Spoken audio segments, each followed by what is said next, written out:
The men on the boat yelped and dove into the water as the raft shriveled in the flames, spun in a few circles, and then sunk limply into the abyss.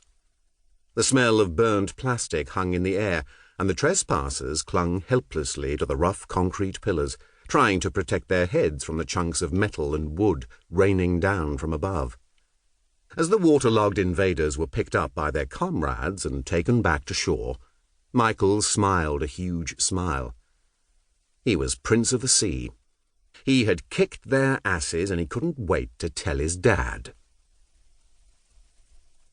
A burning boat is only the prelude to the adventure, intrigue, and family togetherness that would play out on Ruff's Tower for a half-century. Michael defended the fort with the same fervour one might a homeland, and that's because it eventually was. Roy Bates saw opportunity in the fort when he took it over, and he realized the scope of that opportunity would be even greater with the authority of statehood. And so, on September the 2nd, 1967, Ruff's Tower became the Principality of Sealand, the world's newest and smallest country. Roy became Prince Roy, his wife, Princess Joan, and Michael and his sister Penelope, Prince and Princess. The normal trappings of statehood soon followed, including coins, stamps, passports, a flag, and a constitution. The Sealanders would be joined by many proud citizens over the years, a cast of adventurers, rogues, con-men, and cypher-punks, all happy to call the Principality home and go head-to-head with the British government. Sealand has now been around for more than 50 years. Longer than Dubai has been in existence, as Prince Michael points out. This book is a chronicle of the Principality's storied history from its pre-Sealand days as a claustrophobic military redoubt to an experiment in nation-building that has inspired micronations on every continent. Our life has always been rich in adventure. You cannot imagine all that took place on Sealand, Princess Joan said. For starters, there have been weddings, battles, attempted coups, and a half-marathon run on the fort. The Principality served as an offshore data haven, challenging internet laws that had yet to be written.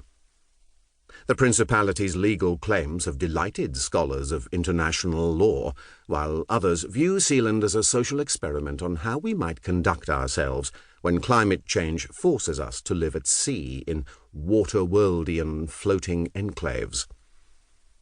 Athletes have been proud to compete in the Principality's name, and a Sealand flag even made it to the summit of Mount Everest. But like any nation, there have been numerous challenges to the Principality's leadership. Forged Sealand passports have been used in crimes all over the world, and lurking in the shadows is a bizarre exile government of quasi-Nazi mystics vying to harness a mystical energy called vril. Maintaining Sealand introduced enormous amounts of stress and financial hardship to the family, and led many to wonder why anyone would hold on to the rusting maritime heap. But the endeavour has been a unique cause to rally around, one that has drawn the Bates family closer together.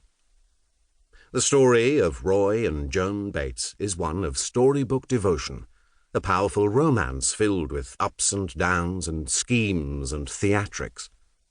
The family now boasts a fourth generation of Sealandic royalty, youngsters that have yet to throw firebombs at invading boats, but whose lives will no doubt hearken the example set by their feisty forebears.